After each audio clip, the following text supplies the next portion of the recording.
家伙，你这条命，我今天收定了。老师不能继续陪在你身旁了。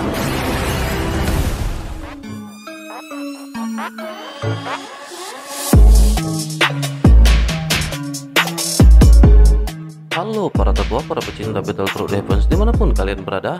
Gimana nih kabar para tetua yang selalu stay dan udah selalu meramaikan kolom komentar?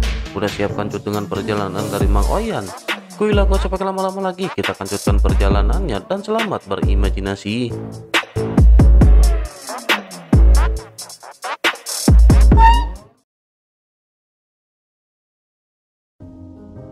Cerita masih berkancut dengan Xiaoyan yang pada saat ini menyetujui pertemuan yang diminta oleh Liu atau Nam.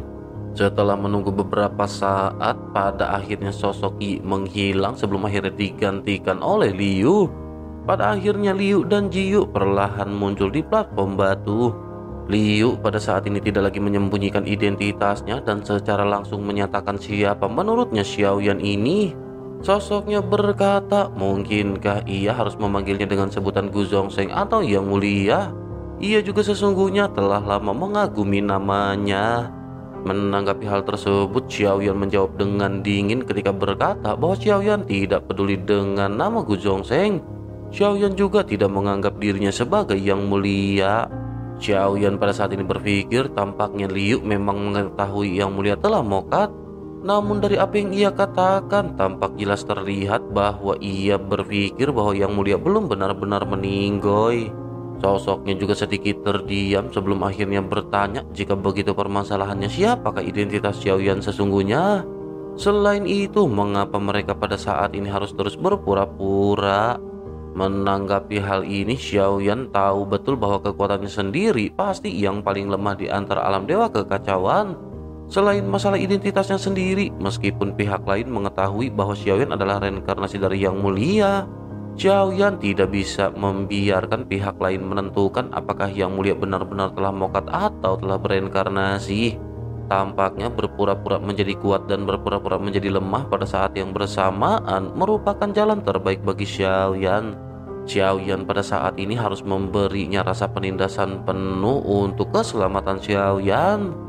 Xiaoyan pada akhirnya segera berkata bahwa jika pertemuan ini tidak diselenggarakan oleh Yi, Suqian Tai, mantan Raja Taixu, tidak akan memenuhi syarat untuk berbicara dengan Xiaoyan.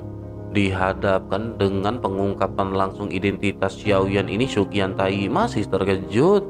Ia pada saat ini memiliki semakin banyak keraguan di dalam benaknya. Sementara itu Xiaoyan tidak menunggu tanggapan Suqian Tai, tetapi terus berbicara dengan sikap sedikit merendah. Xiaoyan pada saat ini seolah-olah memberikan gambaran bahwa Suqian Tai bukanlah apa-apa sama sekali di hadapan Xiaoyan.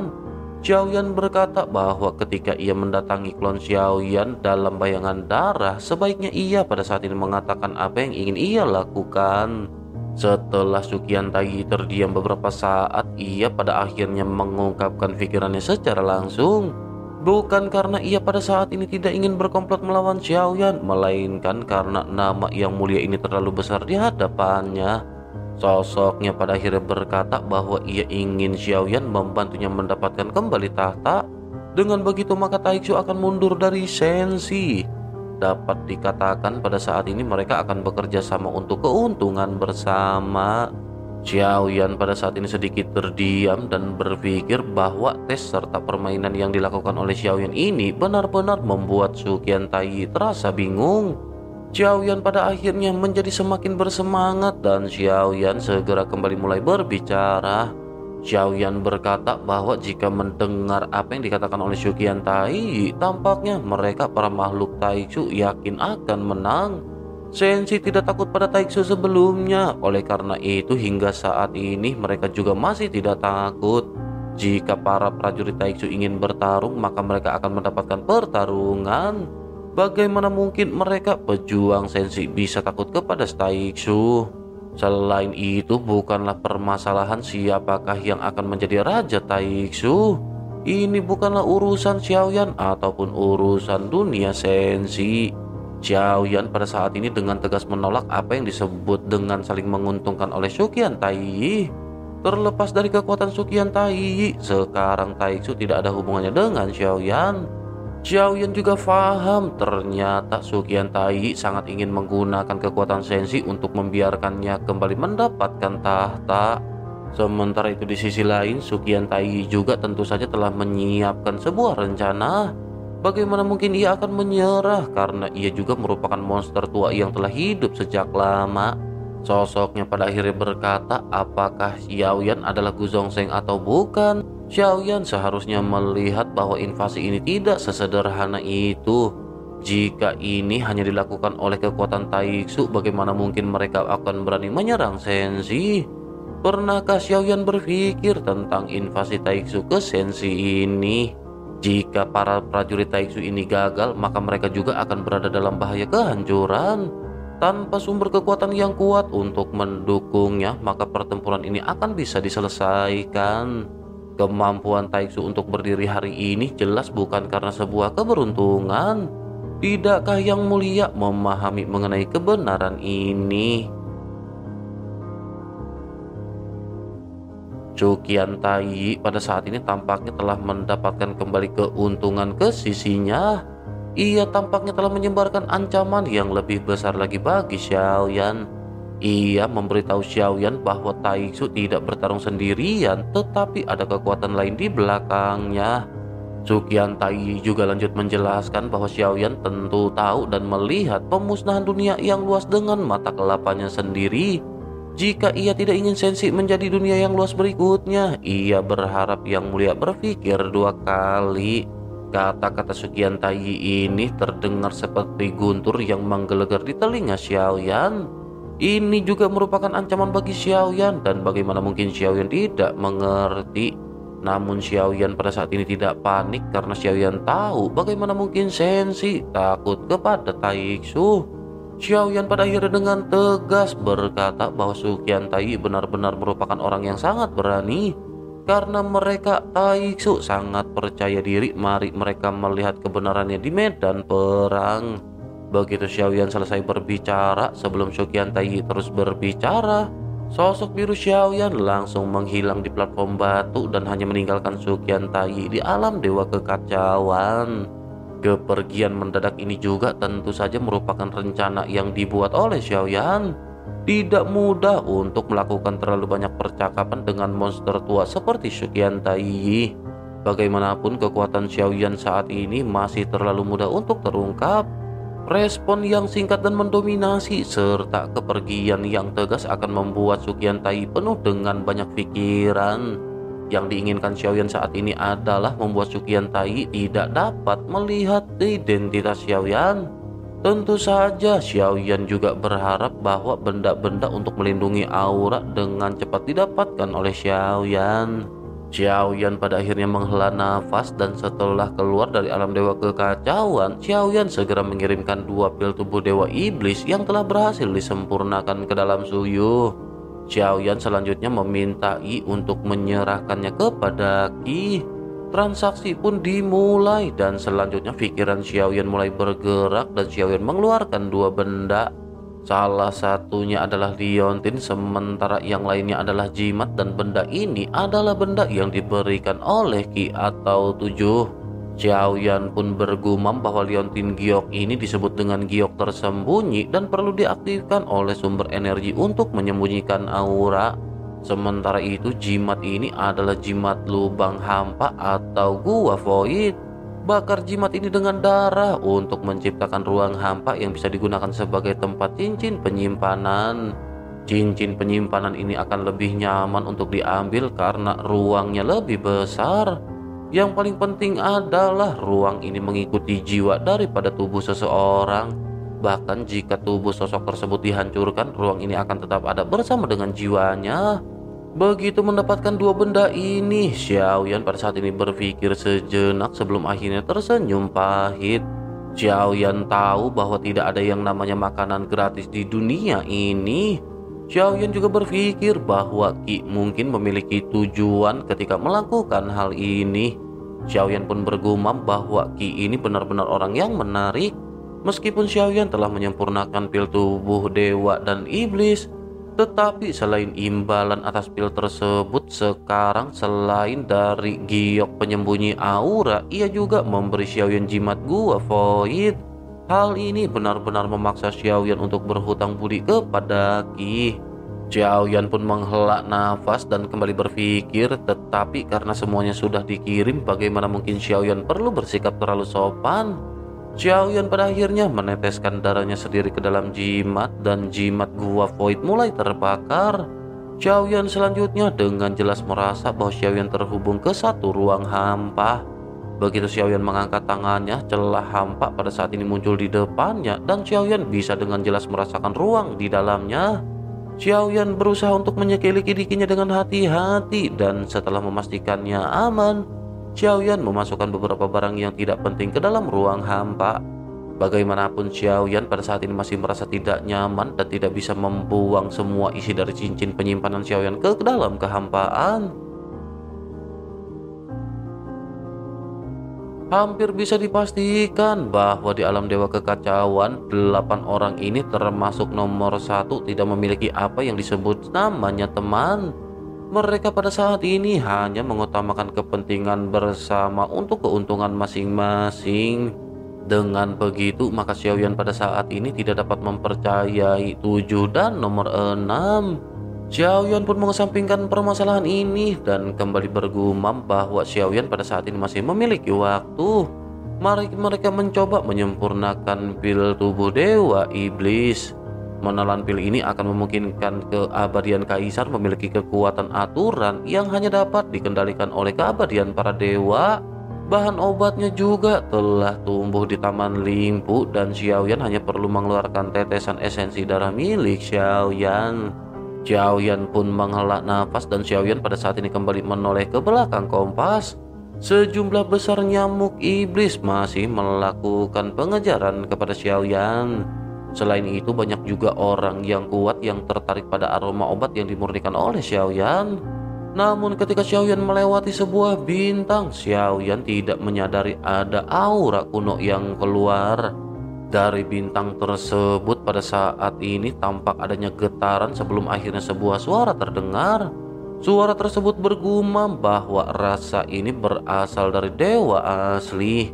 Selanjutnya bayangan hitam besar dengan 2 sayap bergetar hebat sebelum akhirnya berubah menjadi kilatan pelangi. Sosok ini mengejar kompas yang melesat dengan kecepatan yang sangat cepat. Barulah kali ini Xiaoyan menyadari mengenai hal tersebut ketika Xiaoyan baru saja hendak memulai pemurnian. Xiaoyan pun mengerutkan kening karena Xiaoyan secara alami merasakan aura yang sangat kuat yang mengejarnya dari belakang. Xiaoyan pun bergumam, apakah aura yang sangat kuat ini berasal dari binatang buas? Xiaoyan kembali mengerutkan kening karena kecepatan dari sosok ini juga sangat cepat. Dengan kecepatan ini tidak butuh waktu lama baginya untuk bisa mengejar Xiaoyan. Xiaoyan pada akhirnya memutuskan untuk memanfaatkan giok penyembunyi aura dan melihat efek serta cara kerjanya. Sumber energi Xiaoyan pada akhirnya segera dialirkan ke batu giok tersembunyi. Semua aura Xiaoyan pada akhirnya menghilang dan hanya menyisakan aroma dari ramuan. Xiaoyan tidak bisa melepaskan proses pemurnian karena bagaimanapun juga kelompok nyamuk iblis di belakang Xiaoyan adalah hadiah yang dibawa Xiaoyan untuk sekte boneka dewa. Xiaoyan pada saat ini menghela nafas dan Xiaoyan masih terus-menerus memeriksa sosok apakah yang melesat dengan kecepatan tinggi. Xiaoyan pada saat ini tidak bisa menghadapinya. Xiaoyan pada akhirnya memutuskan untuk memisahkan klon dewa asli dan memeriksa mengenai hal tersebut. Klon dewa asli pun seketika muncul dari balik bayangan Xiaoyan sebelum akhirnya melesat ke kejauhan. Sekarang klon dewa asli telah menembus ke alam leluhur dan kekuatannya tidak lagi perlu diragukan.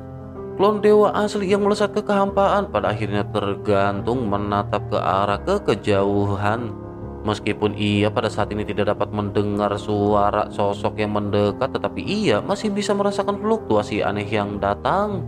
Xiaoyan juga pada saat ini mengerutkan kening karena begitu berpisah dengan klon dewa asli, dapat dirasakan dengan jelas bahwa gelombang ini tidak mengikuti Xiaoyan.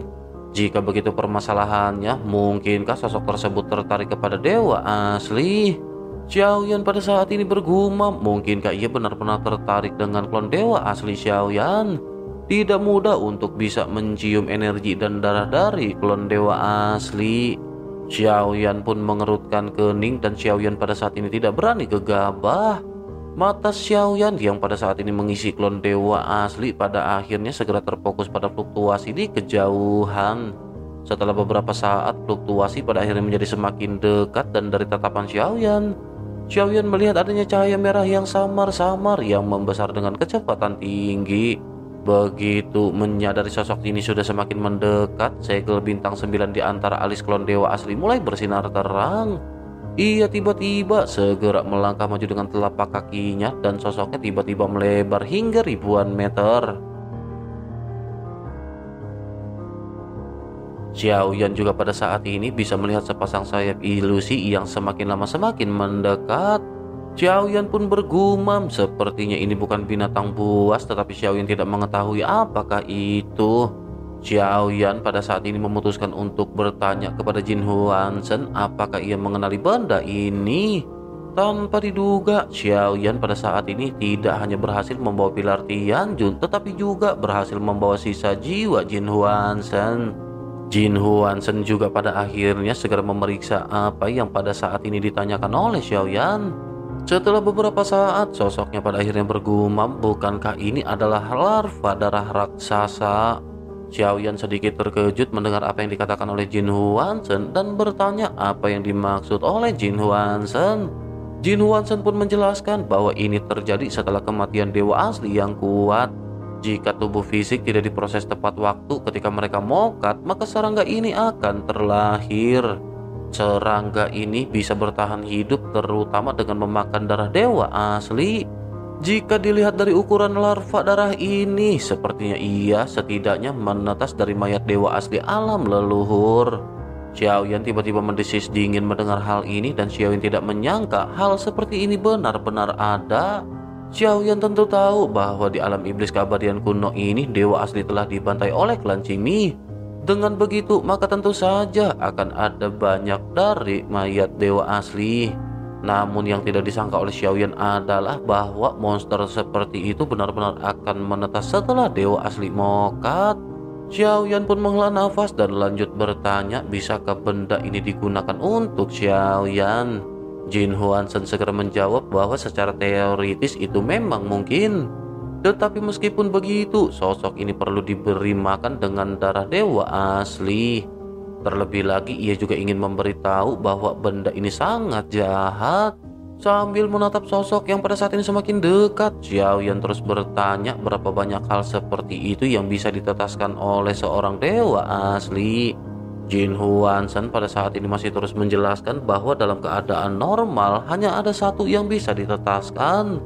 Sesungguhnya setelah sesosok dari klan mereka terjatuh, mereka semua akan dikremasi. Hal itu dikarenakan mereka takut larva darah raksasa ini akan menetas. Begitu menetas, mereka akan mewarisi kekuatan dewa asli yang mokat. Jika tidak dikremasi atau dihabisi pada waktunya, maka mereka akan tumbuh menjadi raksasa yang sesungguhnya. Mereka akan bisa memakan darah manusia dan daging manusia. Namun ia secara khusus memilih orang-orang kuat untuk dilahap.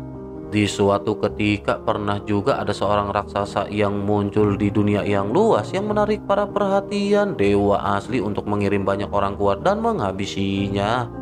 Xiaoyan sedikit mengangguk begitu Xiaoyan mendengar apa yang baru saja dijelaskan oleh Jin Huanshen. Namun Xiaoyan pada saat ini sedikit terkejut karena tampaknya Jin Huanshen benar-benar mengingat hal ini dengan begitu detail. Xiaoyan pun bertanya mengapa Jin Huanshen bisa mengingatnya dengan begitu jelas. Jin Huanshen segera dengan tidak berdaya berkata bahwa hanya sebagian besar ingatannya yang menghilang. Dengan begitu maka tidak berarti semua ingatan Jin Huanshen menghilang. Xiaoyan mengabaikan apa yang dikatakan oleh Jin Huanshen dan bergumam bahwa larva darah raksasa ini kedengarannya cukup bagus. Apakah menurut Jin Huanshen, Xiaoyan pada saat ini akan bisa menangkapnya? Mungkinkah Xiaoyan bisa memurnikannya menjadi raksasa sebelum akhirnya merebut tubuhnya untuk menjadikannya salah satu klon Xiaoyan? Xiaoyan pada saat ini sangat bersemangat, terlebih lagi begitu mengingat pertempuran yang dilakukan oleh dewa jahat di dalam ilusi sebelumnya. Di antara ratusan klon dewa jahat tidak ada batasan antara pria dan wanita. Tidak ada juga batasan antara manusia dan binatang. Sama seperti kata-kata yang ditinggalkan oleh dewa jahat bahwa ini adalah terobosan dalam aturan. Sementara itu di sisi lain, pada akhirnya larva darah raksasa benar-benar mendekati Xiaoyan dalam sekejap mata. Begitu mendekati Xiaoyan, sosoknya tampak terlihat seperti seseorang yang telah menunggu lama kehadiran Xiaoyan. Suara rendah dan penuh kerinduan datang dari kedalaman daging ketika berkata bahwa ini adalah dewa asli yang masih hidup. Menghadapi larva darah raksasa yang tidak berhenti dan masih terus bergegas, Xiaoyan memutuskan untuk mengangkat tangannya dan segera melesatkan satu jari. Xiaoyan mengeluarkan teknik jari penghancur bintang dengan tubuh besar ribuan meter. Jari ini terbungkus dalam pusaran cahaya keemasan yang bergegas langsung menuju ke arah larva darah raksasa. Melihat Xiaoyan yang menyerang, larva darah raksasa pada saat ini bergerak dan tubuhnya segera berubah menjadi ukuran yang besar. Tubuhnya pada saat ini tampak berimbang dengan Xiaoyan. Tubuhnya juga pada saat ini tampak seperti mayat yang sudah lama membusuk. Selain dari sayap ilusinya, sosok ini tampak memiliki daging yang melapisi tubuhnya dan tampak lebih seperti cacing. Sosoknya pada saat ini meledek ke arah Xiaoyan ketika berkata bahwa ia tahu bagaimana melakukan teknik ini. Begitu selesai berbicara, raksasa busuk ini pada akhirnya mengeluarkan tangannya entah dari mana. Sosoknya segera mengacungkan lengan tersebut ke arah Xiaoyan dan serangan yang persis sama dengan serangan Xiaoyan seketika melonjak.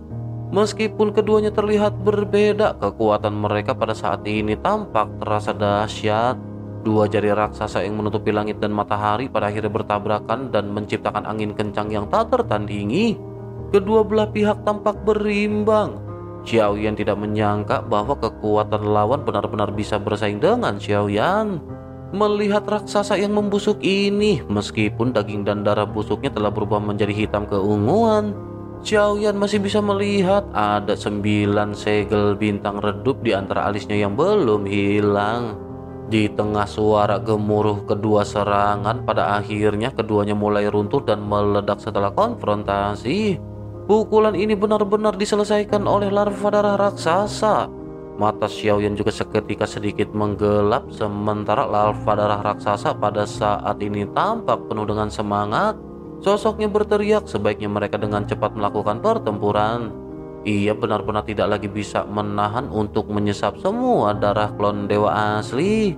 Xiaoyan pada saat ini menggertakkan gigi dan Xiaoyan pada saat ini kembali mulai melakukan serangan. Namun pada saat ini sangat disayangkan, tanpa tubuh asli Xiaoyan, klon dewa asli tidak dapat melakukan banyak keterampilan bertarung. Ia hanya bisa menggunakan keterampilan bertarung yang memang diwarisi untuk klon dewa asli. Klon dewa asli tanpa banyak bacot lagi segera mengeluarkan teknik 82 tinju para dewa. Kekuatan pukulan ini benar-benar sangat mencengangkan, menyebabkan gelombang di kehampaan. Tinju yang bersinar dengan cahaya keemasan segera meraung ke arah raksasa yang membusuk. Menghadapi serangan Xiaoyan ini, raksasa busuk itu dipenuhi dengan energi jahat. Sosoknya pada saat ini segera mengeluarkan trik yang persis sama dengan trik yang dikeluarkan oleh Xiaoyan. Suara rendah dari sosok tersebut kembali terdengar ketika berkata bahwa ia juga bisa melakukan teknik ini. Sosoknya pada akhirnya mengayunkan tinju dan melawan serangan Xiaoyan dengan keras. Xiaoyan pada saat ini mengerutkan kening karena keterampilan bertarung ini persis sama dengan apa yang dikeluarkan oleh Xiaoyan. Konfrontasi di antara kedua belah pihak kembali terjadi dan Xiaoyan pada saat ini semakin sedikit terkejut. Meskipun pada saat ini ukuran Xiaoyan dan sosok tersebut tampak terlihat mirip, tetapi Xiaoyan bisa merasakan bahwa aura dari sosok tersebut cukup kuat. Xiaoyan pun bergumam bahwa mungkinkah selain mendapatkan kekuatan dewa asli, ia juga mendapatkan ingatan dari dewa asli. Mendengar hal tersebut, Jin Huanshan segera menjelaskan bahwa larva darah raksasa pada dasarnya jahat. Penetasannya dapat dikatakan seperti pemikiran jahat dari dewa asli. Oleh karena itu tidak mengherankan jika ia memiliki ingatan dari dewa asli. Mendengar hal tersebut, alis Xiaoyan pada saat ini tampak sedikit terangkat. Xiaoyan berpikir karena ia memiliki ingatan dari dewa asli, mungkin raksasa ini tahu lebih banyak daripada Jin Huanshen. Xiaoyan pun bergumam bahwa dalam hal ini akan lebih dari cukup untuk bisa menangkap sosok tersebut. Xiaoyan pada akhirnya kembali memulai konfrontasi dan Xiaoyan pada saat ini benar-benar sedikit kesulitan menghadapi larva darah raksasa. Xiaoyan menggunakan tubuh dewa asli super raksasa. Di sisi lain, monster ini juga terus-menerus melakukan teknik yang sama dengan Xiaoyan. Setelah beberapa saat pertempuran terjadi, pada akhirnya segera sosok tersebut benar-benar melesatkan cakarnya ke arah Xiaoyan yang mampu melukai tubuh Xiaoyan. Darah emas pada saat ini seketika keluar dari daging Xiaoyan membuat sosok tersebut pada saat ini melotot. Sosoknya tiba-tiba sedikit gemetar karena kegembiraan. Sosoknya tanpa sadar bergumam bahwa ini adalah darah dewa asli. Segera setelah itu, raksasa ini membuka mulutnya lebar-lebar dan segera mulai menarik nafas dalam-dalam. Ia dengan paksa mengeluarkan darah dari luka Xiaoyan yang langsung disedot ke dalam mulut besarnya yang busuk. Xiaoyan merasa sedikit menyesal setelah Xiaoyan melihat pemandangan ini dan Xiaoyan pada saat ini menggertakkan gigi. Di sisi lain, setelah sosok raksasa ini menelan darah Xiaoyan, sosoknya tampak memiliki warna yang mulai membaik dan sosoknya mulai kembali berbicara.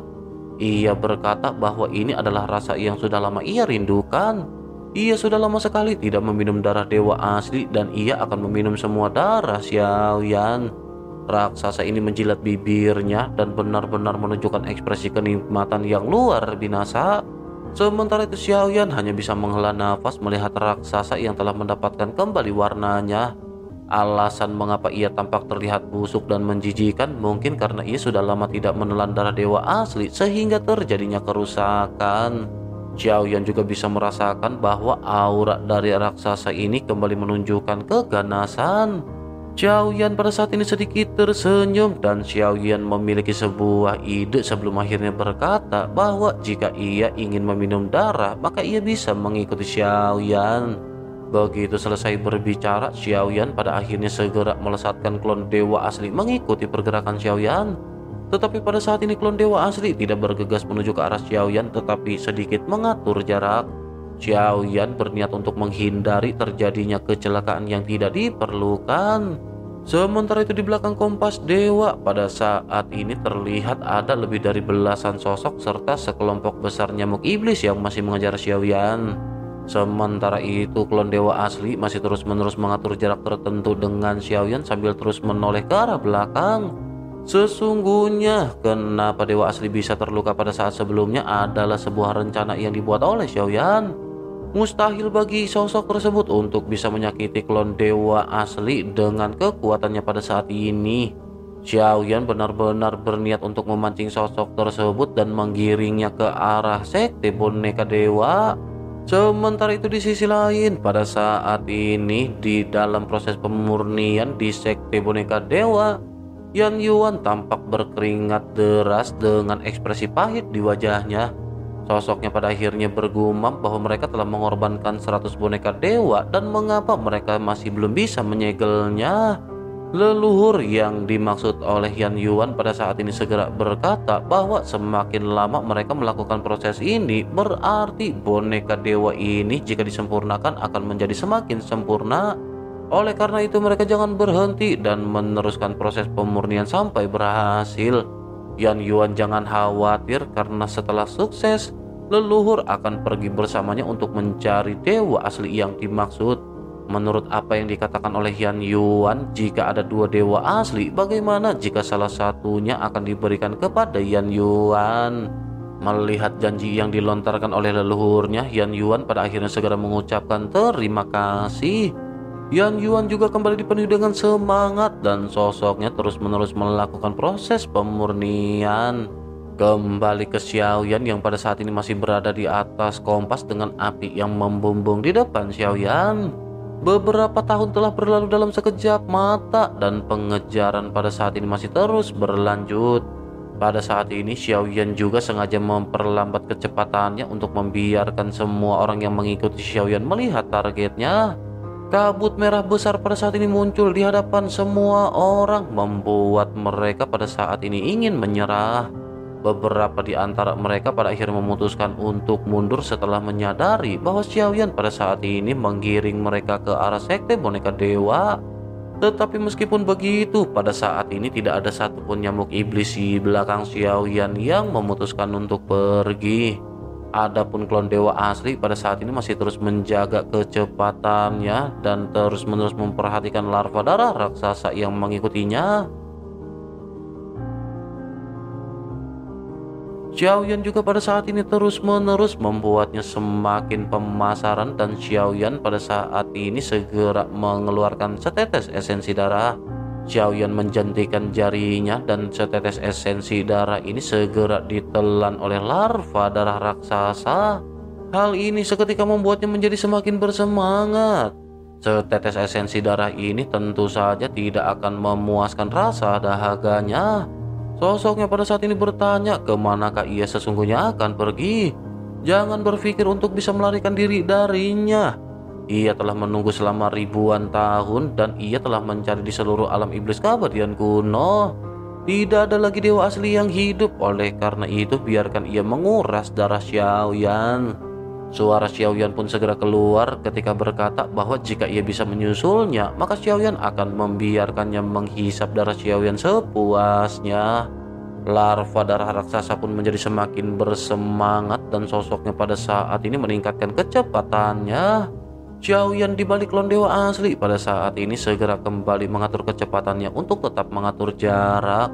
Perlahan-lahan klon dewa asli pada akhirnya sampai di belakang kompas Xiaoyan, begitu juga dengan monster larva darah raksasa. Begitu keduanya melintas, tentu saja hal ini menarik perhatian sosok-sosok yang mengikuti Xiaoyan.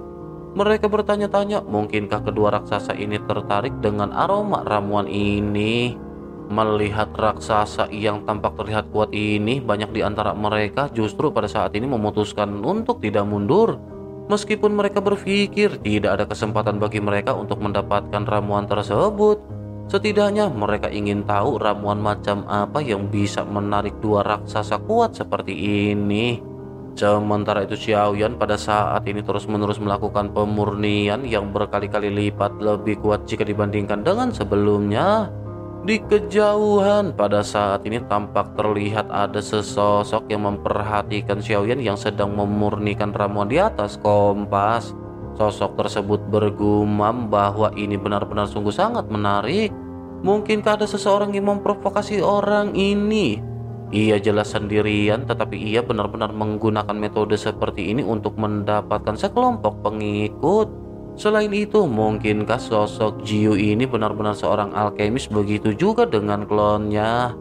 Atau mungkin juga sesungguhnya sosok ini adalah jati diri sesungguhnya di balik sosok Jiu atau 9? Ketika Xiaoyan melesat dengan kencang di kejauhan, aliran cahaya benar-benar tampak sedang memantau Xiaoyan.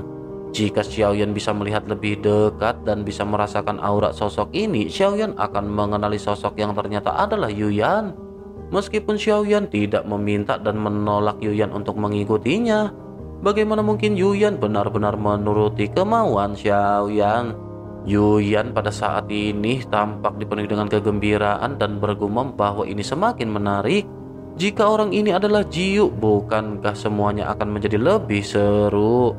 Yuyan pada saat ini mengangkat tangannya tanpa sadar yang langsung menutupi wajahnya yang tampak terlihat memerah. Ia merasa pipinya sangat panas begitu ia bergumam mengenai Xiaoyan. Yuyan pada saat ini tampaknya tidak lagi memperhatikan kekuatan Xiaoyan. Ia juga sepertinya tidak mempedulikan kekuatan Xiaoyan sedari awal. Niat awalnya tidak pernah berubah dan ia selalu hanya ingin mendapatkan Xiaoyan. Sementara itu di sisi lain, Xiaoyan pada akhirnya benar-benar telah mencapai proses puncak pemurniannya. Ketika Xiaoyan selesai memurnikan ramuan ini, kekuatan Xiaoyan juga pada saat ini benar-benar meningkat. Ramuan obat Xiaoyan juga bersinar dengan kecemerlangan yang aneh di atas kuali obat. Begitu Xiaoyan menghirup aroma obat ini, Xiaoyan bisa merasakan adanya perasaan sejuk yang datang dari tubuhnya. Xiaoyan pada saat ini tampaknya benar-benar telah mendapatkan keberuntungan dalam proses pemurnian. Kultivasi keabadian kaisar ini benar-benar berbeda dengan proses kultivasi di tingkat bawah. Yang dibutuhkan pada saat ini adalah keberuntungan dunia, dan proses pemurnian ini benar-benar memberikan pemahaman baru bagi Xiaoyan. Hal inilah yang pada akhirnya membuat kekuatan Xiaoyan meningkat dan memungkinkan Xiaoyan untuk bisa menerobos. Xiaoyan pada akhirnya bergumam jika begitu permasalahannya. Xiaoyan ingin tahu apakah Xiaoyan dapat mengandalkan teknik pemurnian ini untuk mencapai terobosan langkah ke-9 keabadian kaisar. Xiaoyan pun menghela nafas dan Xiaoyan kembali fokus pada tujuannya. Dan Xiaoyan pada saat ini merasa bahwa ramuan obat ini benar-benar lebih kuat daripada sebelumnya. Xiaoyan juga pada saat ini sudah lagi tidak jauh dari sekte boneka dewa. Xiaoyan pada saat ini kembali bergumam bahwa Xiaoyan bahkan tidak bisa merasakan di manakah klon Zuchi berada. Padahal jarak Xiaoyan telah dekat dan sepertinya sekte boneka dewa ini memang memiliki beberapa trik.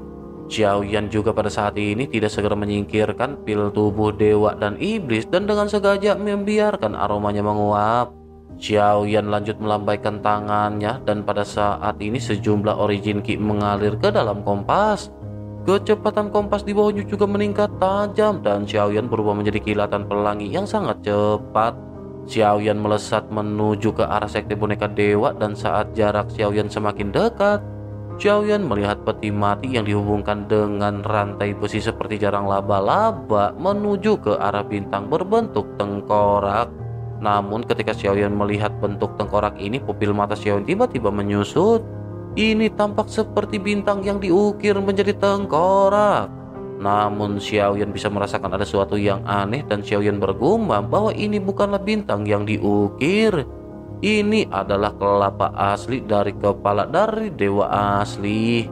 Xiaoyan berpikir bahwa kelapa besar ini telah dipotong oleh seseorang yang tidak dikenal sebelum akhirnya dianggap sebagai bintang oleh sekte boneka dewa. Seluruh sosok dari sekte boneka dewa tampaknya tinggal di dalam kelapa besar ini. Xiaoyan tidak bisa menahan diri untuk tidak mendesis dingin dan bergumam bahwa satu kelapa saja sebesar bintang. Jika begitu permasalahannya, seberapa kuatkah dewa asli yang begitu besar ini?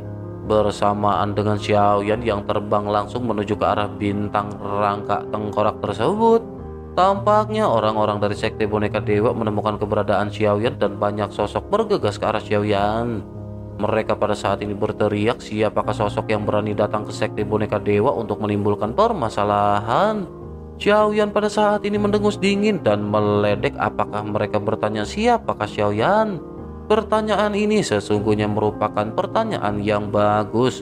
Oleh karena itu izinkan Xiaoyan untuk menjawab dan memperkenalkan diri bahwa Xiaoyan adalah orang yang akan menghancurkan sekte mereka.